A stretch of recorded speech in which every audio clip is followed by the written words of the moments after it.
Hello friends, welcome to my YouTube channel common kitchen tips. ഇന്ന് നമുക്ക് ഒരു ഇലയട തയ്യാറാക്കാം. ഇത് പ്രത്യേക രീതിയിലാണ് ചെയ്യുന്നത്. നല്ല സോഫ്റ്റ് ആയിരിക്കും. കുട്ടികൾക്കൊക്കെ ഇത് പ്രത്യേക ടേസ്റ്റ് ആയിരിക്കും കഴിക്കാൻ. നല്ല സോഫ്റ്റ് ആയിരിക്കും. അപ്പം നമുക്കതെങ്ങനെ ചെയ്ത് നോക്കാം. സാധാരണ ഇലയട ഉണ്ടാക്കുന്ന ആ അരിപ്പൊടി, വറുത്ത അരിപ്പൊടി തന്നെയാണ്. പക്ഷേ നമുക്കിത് കലക്കിയാണ് എടുക്കുന്നത്. നമുക്ക് 1 കപ്പ് അരിപ്പൊടി എടുക്കുകയാണെങ്കിൽ 1.5 കപ്പ് വെള്ളം ചേർത്ത് കുറച്ച് ലൂസായിട്ട് കലക്കി എടുക്കണം. ഇത് നല്ല സോഫ്റ്റ് ആയിരിക്കും. മറ്റേ അട പോലെ ആയിരിക്കത്തില്ല. ടേസ്റ്റിനും വ്യത്യാസം ഉണ്ടാകും. കുട്ടികൾക്കൊക്കെ ഇങ്ങനെ കൊടുക്കുന്നത് വളരെ നന്നായിരിക്കും. അപ്പോൾ നമുക്കിത് ഉപ്പും ചേർത്ത് കുറച്ച് പച്ചവെള്ളം മതിയാവും. പച്ചവെള്ളം ചേർത്ത് ഒന്ന് കലക്കിയെടുക്കാം. 1 കപ്പ് അരിപ്പൊടിയാണെങ്കിൽ 1.5 കപ്പ് ആണ് വെള്ളം ചേർക്കേണ്ടത്. ഇലയിൽ നമ്മൾ ഇത് തവി വെച്ച് പരത്തിയാണ് ചെയ്യുന്നത്. അതിനനുസരിച്ചുള്ള ലൂസ് മതിയാവും. ഇതേപോലെ മതിയാവും. നമുക്കൊരു പാനിൽ നമ്മൾ ശർക്കര ഉരുക്കി അതിൻ്റെ അഴുക്കൊക്കെ കളഞ്ഞ് വെച്ചിട്ടുണ്ടെങ്കിൽ നമുക്കത് പെട്ടെന്ന് തന്നെ ചെയ്യാൻ പറ്റും. നമ്മളങ്ങനെ ഉരുക്കിയെടുത്ത ശർക്കരയാണ്. ഒന്നുകൂടെ ഒന്ന് ടൈറ്റ് ആവണം. കുറച്ചും കൂടെ ഒന്ന് ചൂടാക്കി നമുക്കിതിൽ തന്നെ തേങ്ങയും ചേർത്ത് ഒന്ന് നല്ലപോലെ ഒന്ന് ടൈറ്റാക്കി വരട്ടിയെടുക്കുന്ന പോലെ എടുക്കാം. അധികം വരട്ടേണ്ട ആവശ്യമില്ല. ഒന്ന് ടൈറ്റാക്കി എടുത്താൽ മതിയാവും. നമുക്കിതിനകത്തോട്ട് തേങ്ങയും ചേർക്കാം. നമുക്ക് മാവിനനുസരിച്ചുള്ള തേങ്ങയും ശർക്കരയും ചേർക്കാം. മധുരത്തിനനുസരിച്ച് ശർക്കരയും അതിന് വേണ്ടുന്ന തേങ്ങയും ചേർക്കാം. നല്ലപോലെ ഒന്ന് ഇളക്കി നമുക്കൊന്ന് ടൈറ്റാക്കി എടുക്കണം. നമുക്ക് കുറച്ച് ഏലക്കാപ്പൊടിയും ചേർക്കാം. പെട്ടെന്ന് തന്നെ അത് ടൈറ്റായി വന്നോളും.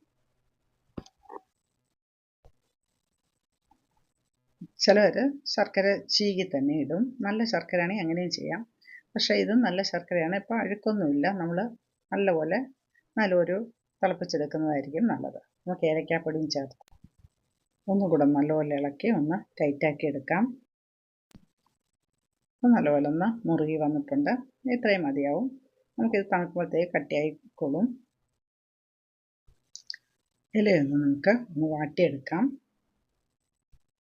കുറച്ച് വലിയ ഇലയാണെങ്കിൽ നല്ലപോലെ പരത്തിയെടുക്കാം. നമുക്കിതേ ഇവിടെ കിട്ടിയിട്ടുള്ളൂ. അപ്പം നമുക്കൊന്ന് നല്ലപോലെ ഒന്ന് പരത്തിയെടുക്കാം. ഈ മാവിൻ്റെ പരുവം കറക്റ്റാണ്. കുറച്ചും കൂടി ടൈറ്റ് ആയാലും കുഴപ്പമില്ല. പക്ഷെ കുട്ടികൾക്കൊക്കെ നല്ല സോഫ്റ്റ് ആയിട്ടിരിക്കണമെങ്കിൽ പിന്നെ ലൈറ്റായിട്ട് കലക്കണം.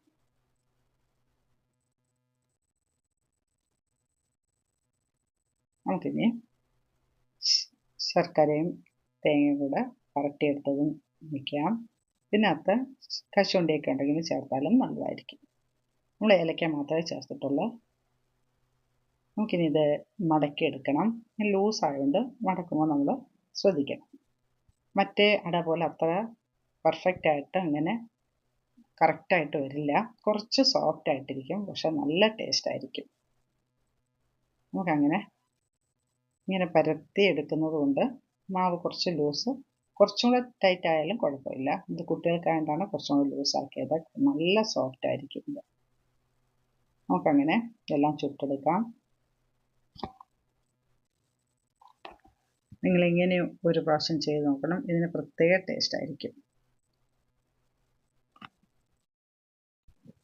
ഒരു 1.5 കപ്പിൻ്റെ മാവാണ് നമ്മൾ എടുത്തിരിക്കുന്നത്. ഒരു 6-7 അടയ്ക്കുള്ള മാവുണ്ട്. നമുക്ക് വൈകുന്നേരങ്ങളിൽ കഴിക്കാൻ ഇത് മതിയാവും. അങ്ങനെ നമ്മളെല്ലാം പരത്തിയെടുത്തിട്ടുണ്ട്. നമുക്ക് ആവിയിൽ വെച്ചാണ് പുഴുങ്ങിയെടുക്കേണ്ടത്. സ്റ്റീമർ ഉണ്ടെങ്കിൽ അതിൽ വെച്ച് നമുക്ക് പുഴുങ്ങിയെടുക്കാം. ഇങ്ങനെ പൊതിഞ്ഞ് എല്ലാം നമുക്ക് വെള്ളം തിളയ്ക്കുമ്പോൾ തന്നെ നമ്മൾ വെക്കണം. കുറച്ച് ലൂസായ മാവായതുകൊണ്ട് വെള്ളം തിളച്ചതിന് ശേഷം വെച്ചാൽ മതിയാവും. അടുപ്പയിൽ വെള്ളം തിളച്ചുകൊണ്ടിരിക്കുമ്പം തന്നെ ഓരോന്നും നമ്മളിങ്ങനെ ചെയ്ത് വെക്കുകയാണെങ്കിൽ അത് പെട്ടെന്ന് വേവുകയും ചെയ്യും. ലൂസ് മാവാകുമ്പോൾ വേറെ പ്രശ്നങ്ങളൊന്നും വരാതെ പെട്ടെന്ന് തന്നെ വെന്ത് കിട്ടുകയും ചെയ്യും. കുറച്ച് കട്ടിയുള്ള ഇലയൊക്കെ ആണെങ്കിൽ നമ്മൾ കുറച്ചും കൂടെ നല്ലപോലെ മടക്കിയെടുക്കാൻ പറ്റും. നമുക്കിനി സ്റ്റീമറിൽ വയ്ക്കാം. നമുക്കങ്ങനെ ഒരു 20 മിനിറ്റൊക്കെ ഇരുന്നാൽ മതിയാവും. അപ്പോഴത്തേക്ക് ഇത് വെന്ത് കിട്ടും. കട്ടിയില്ലാത്ത മാവായതുകൊണ്ട് ഒരു 10-15 മിനിറ്റ് വെച്ചാൽ തന്നെ വെന്ത് കിട്ടും. അങ്ങനെ നമ്മുടെ ഇലയുടെ പുഴുങ്ങിയെടുത്തിട്ടുണ്ട്. നമുക്കിനി അത് എങ്ങനെയാണെന്ന് നോക്കാം. എല്ലാം നല്ലപോലെ വെന്ത് വന്നിട്ടുണ്ട്. നമുക്കിത് ഇളക്കിയെടുക്കുമ്പോൾ സൂക്ഷിക്കണം, അത് പൊടിഞ്ഞു പോകാൻ സാധ്യതയുണ്ട്. നല്ല ലൈറ്റായിട്ടുള്ള മാവാണല്ലോ. നമുക്കങ്ങനെ നമ്മുടെ ഇലയടയെല്ലാം റെഡി ആയിട്ടുണ്ട്. നിങ്ങളിങ്ങനെയൊന്ന് ചെയ്ത് നോക്കണം. കുട്ടികൾക്കൊക്കെ ഇത് ഭയങ്കരമായിട്ട് ഇഷ്ടപ്പെടും. നിങ്ങൾക്ക് ഇഷ്ടപ്പെട്ടിട്ടുണ്ടെങ്കിൽ നിങ്ങൾ ലൈക്ക് ചെയ്യുക, കമൻറ്റ് ചെയ്യുക, ഷെയർ ചെയ്യുക, സബ്സ്ക്രൈബ് ചെയ്യുക. വീഡിയോ സ്കിപ്പ് ചെയ്യാതെ കാണാൻ ശ്രമിക്കുക. സബ്സ്ക്രൈബ് ചെയ്യാത്തവർ ദയവായി സബ്സ്ക്രൈബ് ചെയ്ത് തന്നെ സപ്പോർട്ട് ചെയ്യുക. മറ്റൊരു വീഡിയോയുമായിട്ട് വീണ്ടും വരാം. Thank you.